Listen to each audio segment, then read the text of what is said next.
প্রিয় ছাত্রছাত্রীরা, আশা করি তোমরা সবাই ভালো রয়েছো। দেখো, আমরা লাগাতার জেইই মেনের উপরে বেশ কিছু ক্লাস করিয়েছি। তো আমরা জেইই মেনে একটা টপিক প্রতি বছরই আসছে, সেটা হচ্ছে ম্যাথমেটিক্যাল লজিক বা রিজনিং। এখান থেকে অ্যাটলিস্ট একটা তো কোশ্চেন পাবেই, কিন্তু এখান থেকে দুখানা কোশ্চেনও তোমাদের আসার একটা সুযোগ রয়েছে। সেজন্য আমরা এই চ্যাপ্টারটার উপরে একটু গুরুত্ব দিচ্ছি, যাতে করে তোমরা এই চ্যাপ্টার থেকে খুব সহজে কোশ্চেন করতে পারো। তোমরা এখানে ম্যাথমেটিক্যাল লজিক যে চ্যাপ্টারটা রয়েছে বা ম্যাথমেটিক্যাল রিজনিং, গাণিতিক যুক্তি বলছি আমরা যেটাকে, সেটা তোমরা খুব সহজেই এটার সম্পর্কে যদি একটা ধারণা নিতে পারো, তাহলে কিন্তু খুব সহজে খুব অল্প সময়ে আমরা জেইই মেন থেকে দুখানা কোশ্চেনের অ্যান্সার আমরা কিন্তু করতে পারবো। তো আমি বিগত বছরগুলো কোশ্চেন অ্যানালিসিস করে যেটুকু দেখেছি, তাতে করে একটা কোশ্চেন প্রতি বছর পাচ্ছ এবং সবচেয়ে কম সময়ে মুখে মুখেই অ্যান্সারটা তোমরা করে দিতে পারবে। এটাই হচ্ছে সবচেয়ে ইন্টারেস্টিং একটা জায়গা। তো আমরা চেষ্টা করছি ম্যাথমেটিক্যাল রিজনিং বা ম্যাথমেটিক্যাল লজিক সম্পর্কে তোমাদের প্রথমে ধারণার একটা ক্লাস করা, কি দুটো ক্লাস। একটাতে যদি হয়ে যায় তাহলে অবশ্যই ভালো, যদি না হয় তাহলে আর একখানা ক্লাস, দুটো ক্লাস। তারপর জেইই মেনে 2017 সালে যে কোশ্চেন এসছে সেই কোশ্চেনে সলভ করে দেওয়া। তো বিশেষ করে ক্লাস 11-এর টপিক যেহেতু এইটা, সেজন্য 11-এর স্টুডেন্ট যারা রয়েছে, একাদশ শ্রেণীর যারা স্টুডেন্ট রয়েছে, তারাও এই ক্লাসটা একটু মন দিয়ে শুনবে। তো আমরা আমাদের টপিকে চলে আসছি। দেখো, ম্যাথমেটিক্যাল রিজনিং বলতে গেলে আমরা প্রথমেই একটু ক্লাসিফিকেশন করে নিই জায়গাটা। সেটা হচ্ছে ম্যাথমেটিক্যাল থট। এই ম্যাথমেটিক্যাল থট এইটাই হচ্ছে আমাদের জায়গা, গাণিতিক চিন্তা, ম্যাথমেটিক্যাল থট। এই ম্যাথমেটিক্যাল থট এই পার্টটাকে আমরা দুটো পার্টে ডিভাইড করেছি। একটাকে আমরা বলছি কম্পিউটেশন,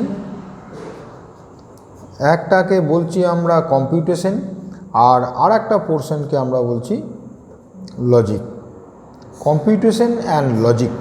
এই লজিক পোর্শনটাকে আমরা আবার দুটো সাব পার্টে ডিভাইড করেছি। লজিক পোর্শনটাকে একটাকে বলছি আমরা ডিডাকটিভ রিজনিং, আর একটাকে বলছি আমরা ইন্ডাকটিভ রিজনিং।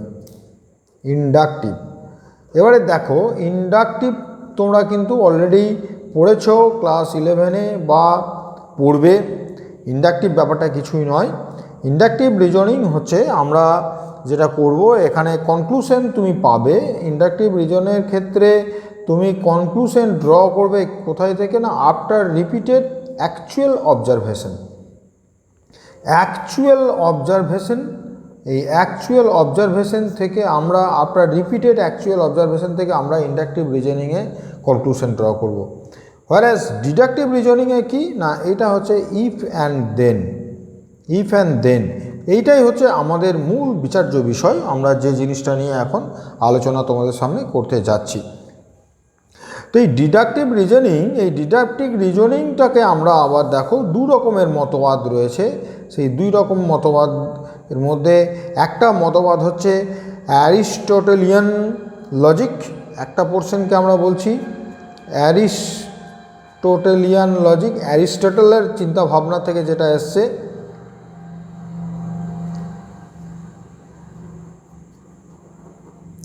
আর একটা হচ্ছে লিবনিজ। তোমরা নাম শুনেছ লিবনিজ, যেটাকে আমরা বলছি সিম্বলিক লজিকও অনেক সময় বলে থাকি। লিবনিজের এই যে কনসেপ্ট, বা এটাকে আমরা ম্যাথমেটিক্যাল লজিকের কথাও বলছি। এটাকে আমরা ম্যাথমেটিক্যাল লজিক হিসাবেও এটাকে আমরা। তো অ্যারিস্টটলিয়ান চিন্তাভাবনা যেটা ছিল, দেখো সেটা জেনারেলি কাজটা হয়েছে 384 to 322 BC এই সময়কালের চিন্তাভাবনা। হোয়ারাস লিবনিজ বা সিম্বলিক লজিক যেটা আমরা বলছি, বা ম্যাথমেটিক্যাল লজিক যেটা আমরা বলতে চাইছি, সেটা হচ্ছে 1646 to 1716 এর যে জীবনকাল, সেই সময়কার চিন্তাভাবনা। তো আমরা এখন যেটাই কনসেন্ট্রেট করব, ম্যাথমেটিক্যাল রিজনিং বা আমাদের যেটা রয়েছে ম্যাথমেটিক্যাল লজিক বা সিম্বলিক লজিক, সেটা হচ্ছে লিবনিজের চিন্তাধারার যে ফসল। তো সেইটা আমরা প্রথমেই চলে আসছি। দেখো, তো এই লিবনিজের চিন্তাধারার ফসলের ওপরে বেস করে আমরা আমাদের যে গাণিতিক চিন্তাধারা বা গাণিতিক যুক্তি সেইটাকে আমরা উপস্থাপন করার চেষ্টা করব। তো প্রথমেই আমাদেরকে যেটা জানতে হবে সেটা হচ্ছে স্টেটমেন্ট। স্টেটমেন্ট, যা আমরা এটাকে আর একটা নাম দিচ্ছি প্রপোজিশন। প্রপোজিশন, স্টেটমেন্ট বা প্রপোজিশন। এই স্টেটমেন্ট বা প্রপোজিশন এটাই হচ্ছে আমাদের মূল জায়গা। কাকে আমরা স্টেটমেন্ট বলবো বা প্রপোজিশন বলবো, তোমরা দেখো অলরেডি জানো, সেটা হচ্ছে ডিক্লারেটিভ সেন্টেন্স। তোমরা জানো ডিক্লারেটিভ সেন্টেন্স, অনেক সময় এটাকে আমরা অ্যাসার্টিভ কথাটাও ব্যবহার করে থাকি। অ্যাসার্টিভ সেন্টেন্স বা ডিক্লারেটিভ সেন্টেন্স এইটা আমরা বলে থাকি। এখন এই যে স্টেটমেন্টের দু রকমের ফরম্যাট আসবে, একটা হচ্ছে সিম্পল আর একটা হচ্ছে কম্পাউন্ড। তো আমরা এখন কাকে স্টেটমেন্ট বলবো না, যেগুলো ডিক্লারেটিভ টাইপ বা অ্যাসার্টিভ টাইপ তাদেরকে আমরা স্টেটমেন্ট বলবো। আর কাদেরকে আমরা স্টেটমেন্ট বলবো না, তাহলে না স্টেটমেন্ট আমরা বলবো না, দেখো সেটা হচ্ছে যদি তোমার ইন্টারোগেটিভ কনসেপ্ট থাকে, ইন্টারোগেটিভ স্টেটমেন্ট থাকে, যদি তোমার এক্সক্লেমেটরি থাকে, যদি ইম্পারেটিভ থাকে, এই সমস্ত ক্ষেত্রে আমরা কিন্তু এইগুলোকে স্টেটমেন্ট বলবো না।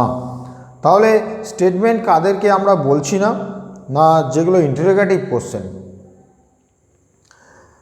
মার্ক থাকবে, যেগুলো এক্সক্লেমেটরি মার্ক থাকবে, বা যেগুলো ইম্পারেটিভ মানে তোমরা বুঝতেই পারছো সেখানে কি কি কনসেপ্ট থাকতে পারে।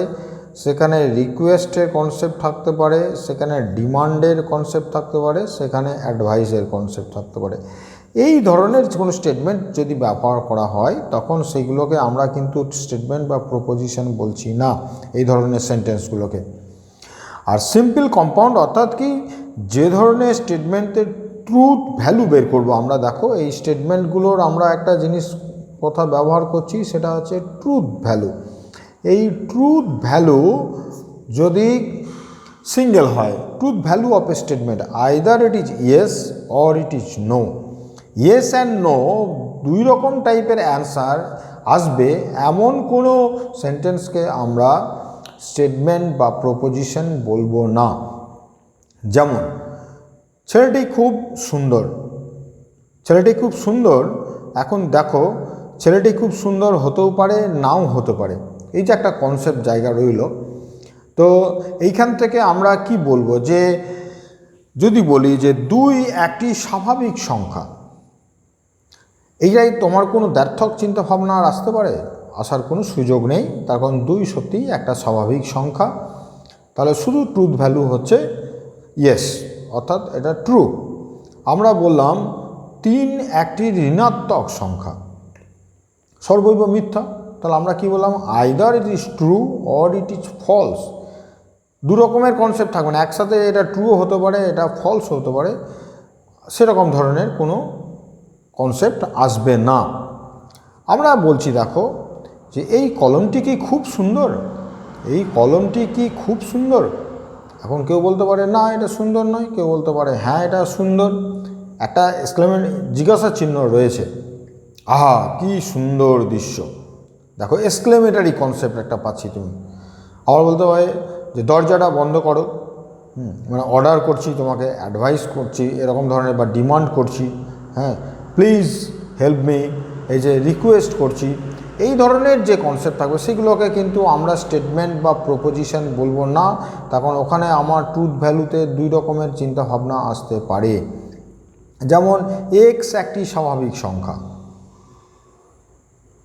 বলবো কীরকম এক্স একটি স্বাভাবিক সংখ্যা। তখন দেখো এখানে ট্রুথ ভ্যালু কিন্তু এক্সের মান যদি 1 থেকে শুরু করে 1 2 3 4 5 6 এইগুলো হয়, তাহলে কিন্তু এক্সের মান স্বাভাবিক সংখ্যা, ঠিক আছে। কিন্তু এক্সের মান যদি -1 -2 -3 বা এক্সটা যদি 3-এর 4 হতে পারে, এক্সটা যদি √2 হয়, তখনকার আমরা এক্সটাকে স্বাভাবিক সংখ্যা বলবো না। তাহলে স্বাভাবিক সংখ্যা, এই যে এক্স একটি স্বাভাবিক সংখ্যা, এইটাকে আমরা স্টেটমেন্ট বা প্রপোজিশন বলবো না, বিকজ এখানে ট্রুথ ভ্যালুর ক্ষেত্রে ট্রু এবং ফলস 2 রকমেরই অ্যান্সার আসার একটা সুযোগ রয়েছে। তাহলে আশা করি তোমাদের মাথায় একটা জিনিস ঢুকেছে যে কাকে আমরা স্টেটমেন্ট বলছি বা প্রপোজিশন বলছি, আর কাকে আমরা স্টেটমেন্ট বা প্রপোজিশন বলছি না। আর ঝট করেই চিনে ফেলতে পারবে, যদি ইন্টারোগেটিভ সাইন থাকে তাহলে স্টেটমেন্ট নয়, এক্সক্লেমেটরি সাইন থাকলেও স্টেটমেন্ট নয়, যদি ইম্পারেটিভ কনসেপ্ট থাকে, আদেশ, উপদেশ, অনুরোধ এ ধরনের যদি কোনো কনসেপ্ট থাকে তাহলে অবশ্যই সেটা স্টেটমেন্ট নয়। নেক্সট আমরা আসবো একটা জিনিস, খুব গুরুত্বপূর্ণ জিনিস, সেটা হচ্ছে কানেকটিভস। কানেকটিভস না, কানেকটিভস কারা? আমরা যেখানে ম্যাথামেটিক্যাল লজিক পড়ব সেখানে প্রথম কানেকটিভস হচ্ছে দেখো নিগেশন। নিগেশন এটাকে আমরা বলছি নিগেশন। নেক্সট হচ্ছে দেখো আমরা যেটাকে বলছি সেটা হচ্ছে কনজাংশন। এটাকে আমরা বলছি কনজাংশন। এটা হচ্ছে কনজাংশন। এটাকে আমরা অনেক সময় ব্যবহার করি মিট, অনেক সময় ব্যবহার করি অ্যান্ড। তাহলে বুঝতে পারছো একটা চিহ্নর বিভিন্ন রকমভাবে আমরা বলতে পারি কনজাংশন, মিট অ্যান্ড। নেক্সট বলছি আমরা দেখো রয়েছে সেটা হচ্ছে ডিসজাংশন। ডিসজাংটিভ কথাটা ব্যবহার করি আমরা ভবিষ্যতে, ডিসজাংটিভ নর্মাল ফর্ম তোমরা পাবে। ডিসজাংশন, ডিসজাংশন অনেক সময় এটাকে আমরা ব্যবহার করব জয়েন, অথবা আমরা ব্যবহার করব অর। তাহলে আমরা কি কি শব্দ ব্যবহার করছি? ডিসজাংশন, জয়েন, অর, তিন রকমভাবে আমরা এটাকে বলতে পারি। নেক্সট রয়েছে implication.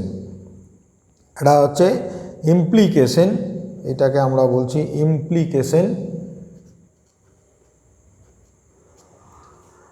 If and then, if and then, if and then, and finally আমরা চিহ্ন ব্যবহার করছি দেখো এইটা, যেখানে আমরা যেটাকে বলছি বাই ইমপ্লিকেশন, বাই ইমপ্লিকেশন, অথবা আমরা বলবো biconditional, biimplication, biconditional, অথবা ব্যবহার করব আমরা দেখবে if and only if, if and only if, বা IFF ইফ, একই কনসেপ্ট।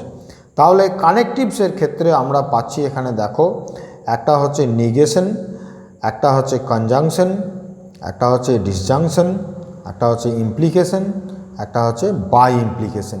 এই কানেকটিভসগুলো ভেরি ভেরি ইম্পর্ট্যান্ট আমাদের ম্যাথামেটিক্যাল রিজনিং তোমাদের কাছে যেটা আলোচনা করতে যাচ্ছি সেই আলোচনাতে। তো এর পরের ক্লাস আমাদের যেটা আসবে দেখো সেখানে আমরা আরও বেশ কিছু জিনিস তোমাদের সামনে উপস্থাপন করব, যেগুলো দ্বিতীয় ক্লাসটাতে তোমরা ম্যাথামেটিক্যাল লজিক সম্পর্কে একটা পূর্ণাঙ্গ ধারণা পেয়ে যাবে। আশা করি আজকে তোমাদের সামনে যেটা আলোচনা করলাম সেটা হচ্ছে হোয়াট ইজ স্টেটমেন্ট বা হোয়াট ইজ প্রপোজিশন। এই জায়গাটাতে মাথার মধ্যে রাখবে, খুব সহজভাবে ভাববে। স্টেটমেন্ট এবং প্রপোজিশন বলতে যাদেরকে আমরা বলছি, বাংলায় যদি বলো উক্তি বা প্রতিজ্ঞা, তাদেরকেই বলবো। কারা না, যারা ট্রুথ ভ্যালু, যে সমস্ত সেন্টেন্সগুলো ট্রুথ ভ্যালু আমরা আইদার ইয়েস পাবো অর নো পাবো, হয়তো ট্রু পাবো অথবা ফলস পাবো, একসাথে ডবল অ্যান্সার হতে পারে এরকম ধরনের কোনো জিনিস আসবে না। যেমন আমরা বলছি 2 greater than 3, 2 greater than 3, 2 3-এর চেয়ে বড়, এটা মিথ্যা, তাহলে অবশ্যই এটা স্টেটমেন্ট, তখন এখানে আর ইয়েস ট্রু ভ্যালু আসার কোনো সুযোগ নেই। অথবা আমরা বললাম 2/3 একটি মূলদ সংখ্যা, 2/3 ইজ এ রেশনাল নাম্বার, এটাও দেখো একটা ট্রু স্টেটমেন্ট, এখানে মিথ্যা হওয়ারও কোনো সুযোগ নেই। কিন্তু আমরা যদি বলি যে y একটি ইরেশনাল নাম্বার, y একটি অমূলদ সংখ্যা, তো এখন y অমূলদ √2 যদি হয় y এর মান, তাহলে yটা অমূলদ হবে, তাহলে এটা মিথ্যা সত্য হলো। কিন্তু y এর মান যদি 2 হয় তাহলে কিন্তু y অমূলদ হবে না, তাহলে এটা মিথ্যা হবে। তাহলে ঘটনা হচ্ছে y একটি অমূলদ সংখ্যা, এখানে y এর মানের উপরে ডিপেন্ড করে ইয়েস হতে পারে অথবা নো হতে পারে, ট্রু অথবা ফলস হতে পারে, তাই এটাকে কিন্তু আমি আর স্টেটমেন্ট বা প্রপোজিশন বলতে পারছি না। অথবা তোমরা দেখো আমরা বললাম ডিক্লারেটিভ স্টেটমেন্ট বা অ্যাসার্টিভ স্টেটমেন্ট, এরকম ধরনের যদি থাকে, পৃথিবী সূর্যের চারিদিকে ঘোরে, এখানে ফলস আসার কোনো সুযোগ নেই। হ্যাঁ, সূর্যকে আমরা সকালবেলায় পূর্ব দিকে দেখতে পাই, এখানেও ফলস আসার কোনো সুযোগ নেই। এগুলো সবই স্টেটমেন্ট, বাট একটা স্টেটমেন্টে যদি একটা আমরা সেন্টেন্সে যদি ইন্টারোগেটিভ সাইন দেখি, এক্সক্লেমেটরি সাইন দেখি বা ইম্পারেটিভ কনসেপ্ট থাকে, তাহলে কিন্তু সেটাকে আমরা স্টেটমেন্ট বা প্রপোজিশন বলবো না। নেক্সট আমরা আলোচনা করেছি সেটা হচ্ছে কানেকটিভস। কানেকটিভসের মধ্যে negation, conjunction, disjunction, implication, biimplication, এইগুলো নিয়ে আমরা ডিটেলসে আলোচনা নেক্সট ক্লাসে তোমাদের সামনে করব। Thank you.